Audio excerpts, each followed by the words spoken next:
a weird problem with my Jeep Gladiator.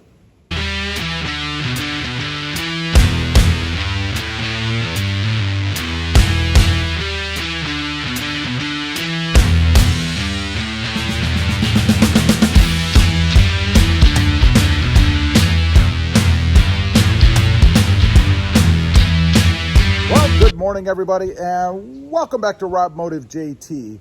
And that's right, I was filming a video actually today, and this didn't have anything to do with the video, but a weird problem came up with the Gladiator. I was showing off the taillights. There's a video on the channel about that, my aftermarket awesome taillights. But I went to get inside the truck and I hit my key fob and nothing happened. I hit the lock, the unlock, nothing. It was like it was just dead. That little light that's supposed to show up, let's see if I can get it to do it now. This is the same key fob, by the way. I switched. Let's see.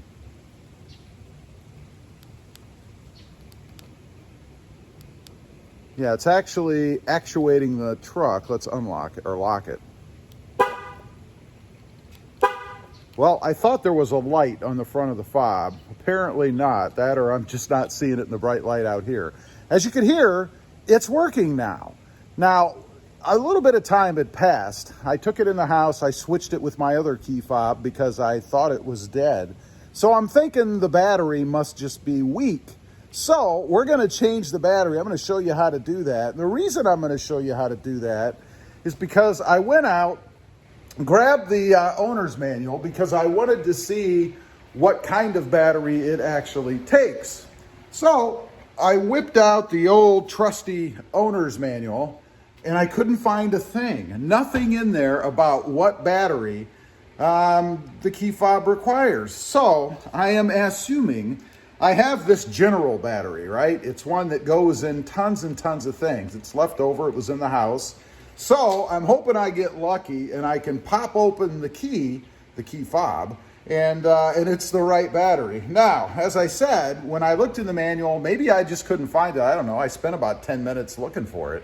But no verbiage on what battery to replace it with, or even how to pop open the key fob for that matter, which I find kind of odd. Now, maybe they think it's just intuitive, that there are so many key fobs out there that just everybody knows how to do it. And maybe everybody does. I mean, I do. If you look at it, there's a slot right on the edge, right there next to the silver or chrome part. You just wedge a screwdriver or something in there, give it a little bit of a twist, and the key fob should pop open. So let me grab the screwdriver. I'll set you down here. We'll pop it open and we'll see if I got lucky with the right battery. Oh, and by the way, you may notice I'm sporting the lovely 1980s headband today. It's because it's about 400 degrees outside and very humid. It's a fashion statement. Okay, got you guys up on a box here. A box is not required, but I would set the key fob on something soft so that you don't damage it if you're concerned.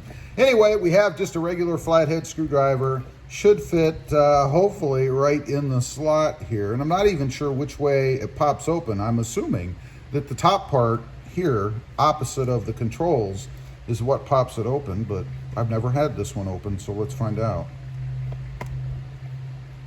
Okay. Well, it did pop open. Are there any other slots? No other slots. So I guess now we just take a leap of faith, use the fingernails, and pull it the rest of the way. And it's tight, let me tell you. Wow, I'm gonna go down the edge a little bit. That kind of boogers it up a little right there. That's not a great idea.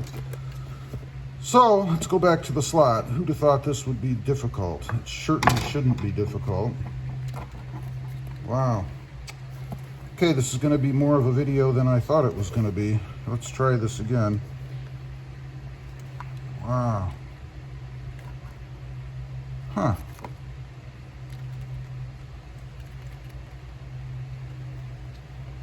Okay. I do not want to break it. And that's what I'm afraid of doing. So let's try this again here. I don't really want to do that either. Okay, that seemed to do the trick. At least I heard more noises. Well, let's go around the edge. Wow.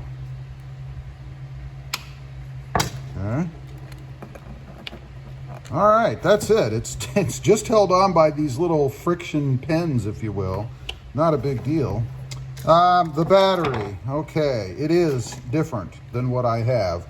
This is, in case you're looking, it is a CR2450. That's a CR2450. And what I have is a CR2032, so it is not the right battery. So I'm going to run in the house, see if by chance I happen to have any more. I really doubt I have one this big. All right, did not have an extra battery, so I just walked out of CVS, got myself a battery, and it was the last one they had. I was going to get two, replace, the battery in each fob, since I figured, well, one's low, the other one's probably not far behind. These suckers are expensive. $7.57 for this, down here in South Texas at CVS anyway. So let's head back home and finish up this incredibly difficult battery change. I don't know. Let's go. I am back, but before we soldier on in what has become a strangely complex video, I did want to take the fob out that has the supposedly low battery in it out to the Jeep Gladiator and hit the start button, because I did see, and I had forgotten in the instructions, the manual, that it said that if you have a low battery, it should give you a message on the screen. So I'm curious if it's going to do that. So we're going to get inside here and let's see if indeed it gives me a message. I have the fob right here, the fob in question. Let's go ahead and start it up, see if I get any message on the screen. I don't know. Here we go. Okay, I'm looking and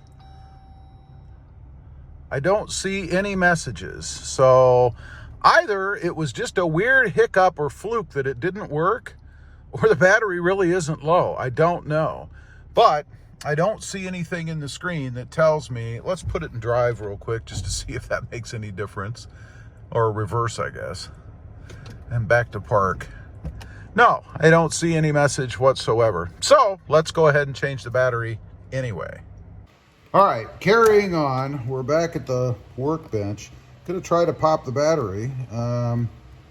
It actually shows a little screwdriver. I don't know if the camera will pick this up, but like a screwdriver pushing the battery out.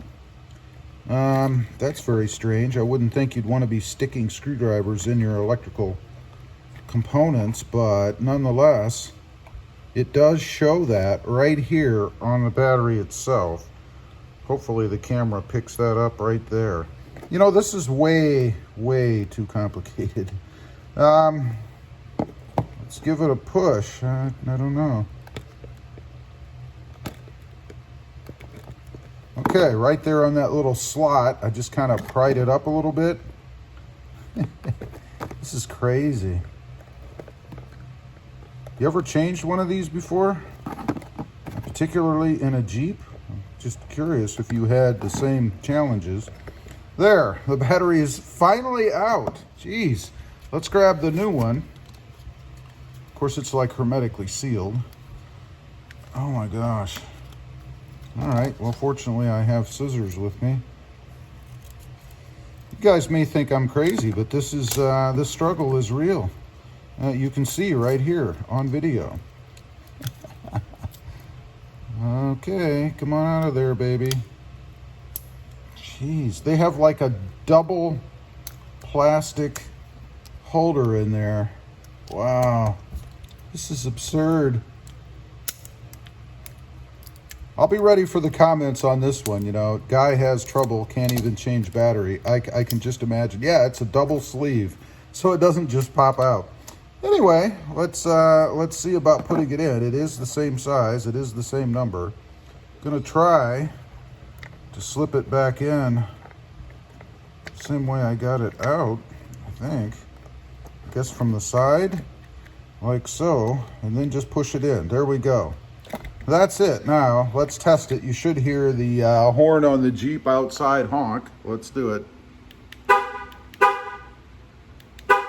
And there is a red signal. I think I had it covered up before. Should see it now. There you can see the red flashing light. So that's it. That is how you change a battery in a key fob for a Jeep Gladiator. Learning experience for me. I've never had one this difficult. It's crazy. It really shouldn't be so complicated. I may actually change my key fob anyway. I have an aftermarket key fob housing, if you will, from AJT. I had it on my other Jeep Gladiator, and I really liked it. Except the battery, again, is very difficult to get in that case, but well worth it in the end, so I may change it out. We shall see. Anyway, that's it. Leave a comment. Let me know what you think. Am I nuts? Am I inept? Maybe, because it shouldn't have been that hard. I'd be curious to hear your comments. Let me know. Also, real quick, I do have 2 additional channels. Rob Motive, all about my 2020 Toyota Tacoma, and Rob Motive FST, all about my 2021 Toyota Tundra. Check them out, and if you're interested, please consider subscribing. Don't forget to click that notification bell so that you don't miss out on any upcoming videos. And do me a favor, smash that subscribe button on the way out. Thanks for watching. Stay safe out there. Bye.